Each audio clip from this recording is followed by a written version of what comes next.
que vous allez bien. Aujourd'hui on va parler cernes, mais surtout du coup anti-cernes pour pouvoir camoufler toutes ces petites cernes bleues, marron, orangées que l'on n'aime pas forcément. Avec la caméra je pense que ça se verra peut-être pas trop parce que ça a tendance à apporter beaucoup de lumière et à corriger un peu le teint. Mais je suis très bleue ici, encore plus en ce moment. Donc j'ai vraiment besoin de couvrance parce que sinon je trouve que ça ne fait pas très joli. Si vous voulez voir de quel anti-cerne il s'agit, continuez simplement de regarder la vidéo.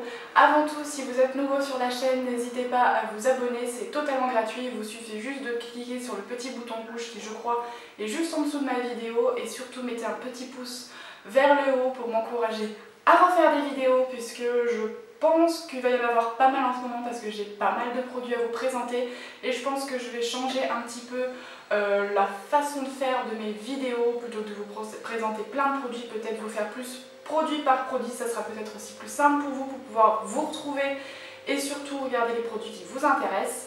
Sans vous faire plus attendre, l'anti-cerne dont je veux vous parler, c'est celui-ci de chez L'Oréal.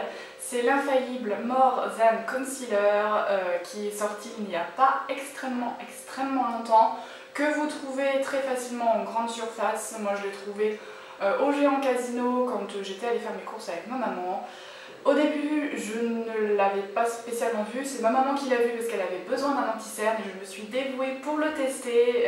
J'adore tester les produits donc forcément j'étais contente de pouvoir me le procurer. Avant toute chose, avant de vous parler du produit, je tiens à vous préciser qu'il contient 11 ml et moi je l'ai payé 12 € en grande surface, donc je pense que ça doit varier un petit peu en fonction des grandes surfaces, mais il ne dépassera pas je pense les 13 € puisqu'il est vendu sur le site de L'Oréal à 11,80 € et il y a 11 ml dedans. Il faut savoir qu'il y a beaucoup d'anti-cernes que j'ai testés qui ont entre 5 et 7 ml pour un prix qui est le double ou même parfois le triple. Donc franchement celui-là il vaut vraiment le coup. Pour les petits budgets ou même si vous avez un budget plus important mais que vous avez envie de le tester, il faut déjà savoir que celui-là contient une grande quantité au vu du prix. Donc déjà quand j'ai vu ça je me suis dit lui je vais absolument l'essayer.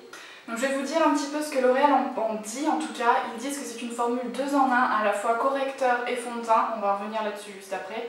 Sa formule couvre les cernes, les imperfections, rougeurs, cicatrices et unifie votre teint. Sa texture fluide et légère glisse sur la peau et se fond avec celle-ci.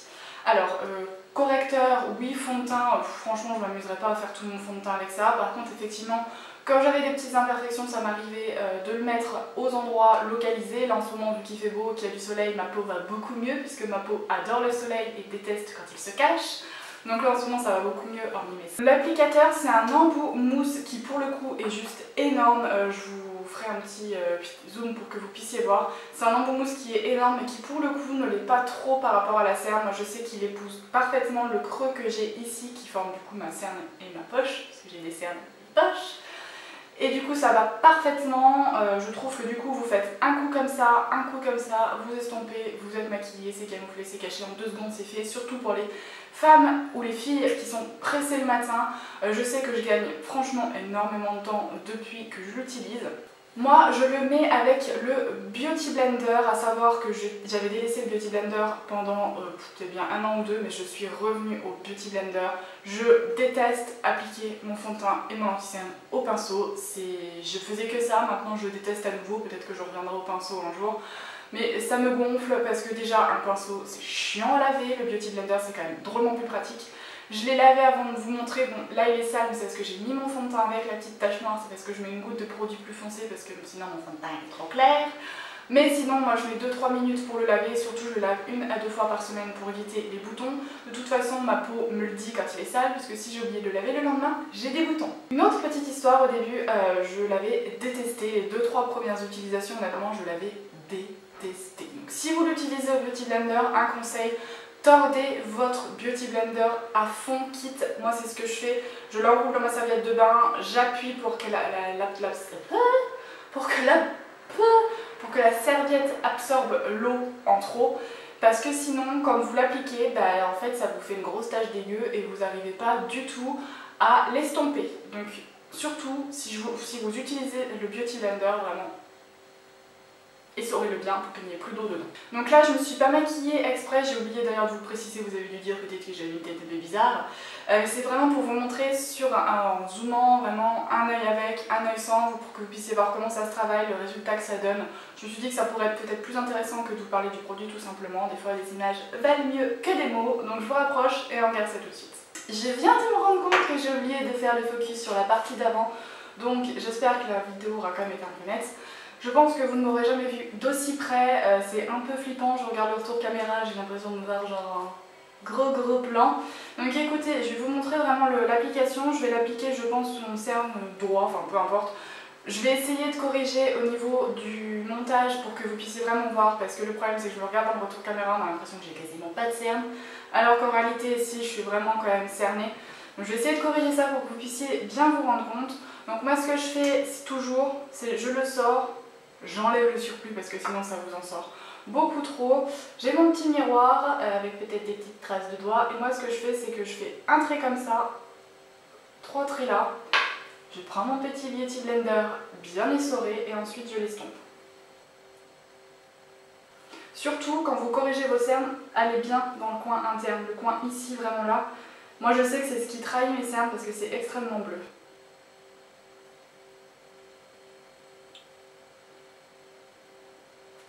Moi je fais toujours une première étape comme ça, après sans retremper mon pinceau, je refais une toute petite étape par ici, parce que c'est vrai que je suis très bleue ici et c'est ce qui fait vite un peu bizarre quand vous êtes bien maquillée et qu'on voit vraiment beaucoup vos cernes, en tout cas sur moi je trouve, enfin en tout cas je n'aime pas parce que c'est peut-être un de mes complexes. Vous pouvez en mettre moins pour avoir un résultat beaucoup plus léger, c'est selon ce que vous préférez.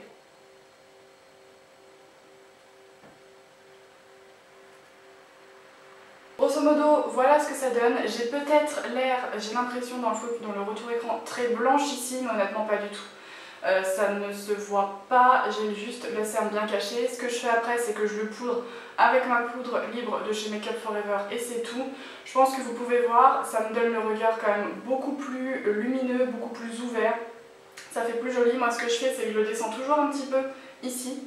Voilà, et surtout je le mélange bien avec mon fond de teint pour éviter d'avoir une démarcation, parce que moi c'est vrai que je descends mon anti-cerne un peu en triangle, mais c'est pour le fondre avec le reste du teint pour éviter que ça ne se voit. Comme vous pouvez le voir par rapport au début de la vidéo, on voit que mes cernes sont camouflées, j'ai le regard qui est plus lumineux, plus réveillé, moins fatigué. J'ai juste à poudrer mon anti-cerne et après à faire le reste de mon teint, mais ça je le ferai après puisque je vais vous tourner une autre vidéo. Donc je vais conclure cette vidéo sur cette face pas très maquillée, on s'en fiche. Ce que je voulais vraiment vous dire sur cet anti-cerne, c'est qu'il est très couvrant. Moi franchement je n'ai jamais testé un correcteur anti-cerne mis à part le Full Cover de chez Make Up For Ever. J'en ai jamais testé un qui camoufle autant, d'autant plus que celui-là, clairement le packaging est beaucoup plus pratique que le Full Cover qui est un genre de petit embout qu'il faut pincer pour que le produit sorte. Ça, comme vous pouvez le voir, vous faites un trait en 2-3 mouvements, c'est fait le matin pour les femmes pressées. C'est génial, d'autant plus que ça camoufle bien. Donc pas besoin d'en mettre 3 tonnes pour avoir un effet casque autour de l'œil qui vous assèche l'œil, qui fait pas beau, qui se déplace, qui fait kaki, etc. Il tient extrêmement bien toute la journée. Avec les chaleurs qu'il fait en ce moment, et moi au boulot je n'ai pas la clim, je peux vous assurer que si je brille partout, mon anti-cerne, lui, il est impeccable, il n'a pas bougé, mes cernes sont toujours aussi camouflées, ça c'est pareil, j'ai jamais vu ça avec un anti-cerne. J'ai toujours mon anti-cerne qui à la fin de la journée s'est déplacé, on voit mes cernes, etc. Que là, vraiment pas du tout, en plus il ne m'assèche pas du tout. Le contour de l'œil, d'ailleurs je vous parlerai également d'un autre produit pour le contour de l'œil, une crème pour le contour de l'œil que j'adore, mais bref. Vraiment, il ne m'assèche pas le contour de l'œil. Et surtout, il ne file pas dans les plis. Après, je vous dis ça du haut de mes 26 ans et d'un contour de l'œil d'une fille de 26 ans.